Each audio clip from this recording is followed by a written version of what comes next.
Welcome, my friends. This is Maniacal Incorporated, your resident historian for all things Irish in Crusader Kings. Irish names in the franchise have long been a source of confusion for many, so in this series I'm going to go over the pronunciation of the Irish rulers in Crusader Kings 3 and explain who they were to give some context to your playthroughs. We'll start in the province of Munster. There are a number of theories as to where the Old Irish Mumu came from. It might be a reference to the mythological king Ucha Mumu, or to a Celtic goddess. The name became Muin in Middle Irish, and with the addition of some Norse, became Munstadr or Moonstyr, which was eventually anglicised as Munster. The borders in Crusader Kings 3 conform largely to the major powers in the 11th century and the divisions imposed on the province by the Normans following their invasion in the mid-12th century. The Irish names Tuavuin, Dasvuin and Urvuin simply mean North Munster, South Munster and East Munster respectively, and were anglicised as Thomond, Desmond and Ormond. Ennis, anglicised from Inish, the Irish word for island, wouldn't be founded until the 12th century. In 867, Munster is dominated by the Onocht dynasty, which claimed descent from the mythological Owen Moor, Owen the Great, and the dynasty is made up of several branches which are largely named after the location of their power base. Ruling Ormond in the 867 start is Donnchad mac Dúb-dá-Bairenn, Donnchad, the son of Dúb-dá-Bairenn. Over time, a H was added at the end, changing the pronunciation to Donnchad, a name still common in Ireland today, and the pronunciation which I tend to use in my videos. Donnchad was the head of the Onocht Cashel, based around Cashel or Cashel in modern Tipperary. The Onocht Cashel held power in Munster through most of the 9th and 10th centuries, and Donnchad would succeed as King of Munster in 872, following the death of Cenn-Fáelad mac Murchad, though he is referenced to in chronicles such as the Annals of Ulster as Cenn-Fáelad u Mugthigirn, Cenn-Fáelad the grandson of Mugthigirn or Mugthigirn. Cén means head, and Fáel means wolf, so Cenn-Fáelad means wolf head, a name strongly associated with tales of werewolves in nearby Ossory. Cenn-Fáelad is represented here as a member of the Onocht Iarthar Clioch, one of many mistakes which has made it into the game due to a misreading of Irish kings and high kings. Cenn-Fáelad is widely regarded as belonging to the Onocht Áine, based around the Hill of Áine in Limerick, named for a goddess associated with the Onocht and with wealth. Now, speaking of werewolves and Ossory, we'll give an honorary mention here to Cerball mac Donnlainge, Cerball the son of Donnlainge, or sometimes mac Donnchad. In the early 9th century, Ossory was under the control of Munster, but Cerball waged war to become independent in 859, using his marriage links to the High King of Ireland, Muiredach mac Rooney, who was both his father-in-law and his brother-in-law. Later, Ossory would be incorporated into Leinster, and legend has it that Cerball's descendants played a prominent role in the settlement of Iceland. Now we move on to the name that has given me the most difficulty of any Irish ruler across the two start dates. The first part of his name is easy enough, Cú for a hound, and this is common in the names of rulers during this time period, and in the names of mythological figures, such as Cú-Chongealt. The Con in the next part of his name also most likely references a hound, but the next part has given me a bit of trouble. It's variously spelled as Gelt, Galt and Gyalt in the sources. We have similar problems with his father's name. The first part is Ailill, a name which is also common in Irish mythology. Ailill Ullum or Ailill Ullov was the father of Owen Moore, the founder of the Onocht, while another Ailill was married to Queen Maeve.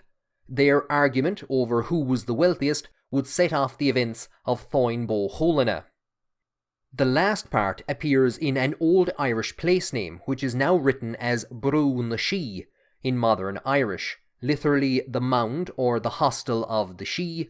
It's rendered in English as Newgrange. This word also appears in a number of other place names, such as Barnabrau and Unbrov. I think it's pronounced Brow, but it could be Brew, Brewa, or Browa.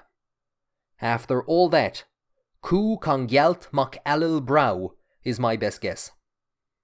Now, the worst thing is that we know absolutely nothing about Cú-Chongealt. Indeed, we know nothing about his branch, the Onach Rahlin, between the mid-500s and the mid-900s. But in the late 970s, his great-great-great-great-grandson, Muiredach mac Bran, would seize power by capturing the king of Munster and handing him over to the Vikings of Limerick, who executed him. The dead king's brother, Brian Boru, would have his revenge and change the course of Irish history. Speaking of Brian Boru, we jump forward to 1066, where we will start with the false king who sits upon his throne of lies. The main character of a game with no main character, the star of the tutorial, and the holder of probably the most badly butchered name in all of Crusader Kings 3. We've seen the constituent parts of his name already in this episode. During his lifetime, it would most likely have been pronounced Murchad, but by sticking in a few H's, we get the modern pronunciation, Murchad mac Donnchad, which is what I tend to use.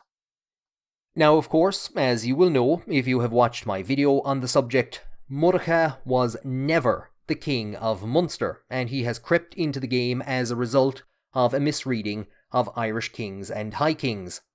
He may have mounted some resistance after his father Donnchad was deposed in 1063, but by 1065 at the very latest, it was his cousin who ruled as king. His name would have been pronounced as Thordelvach or Thordelvach, possibly later anglicised as Thorlach, but other variants exist, such as Thorlach and Trailach. I tend to stick with Thorlach. I'm going to go on a brief tangent here to give you an idea of how modern Irish surnames were formed. In the 867 start, Ireland was populated by large dynasties which claimed descent from a mythological ancestor. Starting in the 1000s, mainly following the Battle of Clontarf, these dynasties began to break up, with individual branches looking to more recent historical relatives, and using them to assert their right to rule over various regions. At the Battle of Clontarf, both the High King, Brian Borava, and his eldest son and heir, Murchad, were struck down. Donnchad mac Bhriain, Donnchad, the son of Brian Boru, would hold on to power for the next 50 years, but would be eventually overthrown by his nephew, Thorlach mac Taigh. That's not a great name though, is it? I mean, Taigh had been murdered in 1024 by Donnchad as he asserted his rights to rule as King of Munster and High King of Ireland. So he is instead referenced in the chronicles as Thorlach ú Bhriain, Thorlach the grandson of Brian. As this continued with his son Murchad ú Bhriain, the ú changed from meaning grandson of to descendant of, and this branch of the family became known as the Bhriain, the descendants of Brian Boru. The process outlined here was repeated throughout Ireland as old power blocks collapsed, and, though greatly diminished, the Old Order also set about reinventing itself to keep a hold of what little power it now still had. For example, in Desmond we have Muiredach mac Carthaigh, Muiredach, son of Carthaigh. Muiredach was a member of an Onach dynasty which now no longer controlled Cashel, and in 1101 Murchad ú Bhriain would gift the Rock of Cashel to the church to really rub salt in the wounds. Muiredach's sons would continue to use the Mac Carthaigh name to forge a new identity in a post-Onach Munster. In 1118, the Treaty of Glanmire would formally divide the province between the Bhriain and the Vic Carthaigh, with the latter, anglicised as McCarthy, ruling Desmond until the end of the 16th century.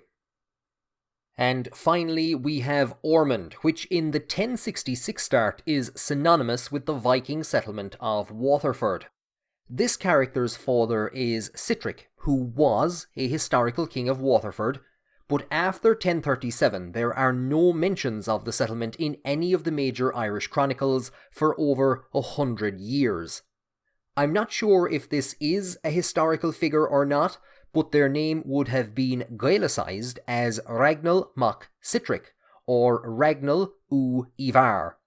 The Ivar were the Norse Gael descendants of a mid-9th century king of Dublin, who is often associated with Ivar the Boneless. So there we have the pronunciations of the rulers of Munster in Crusader Kings 3 and a bit of context about their lives. If I've made any mistakes, or if there are any regional variants you know of, please do post them in the comment section below.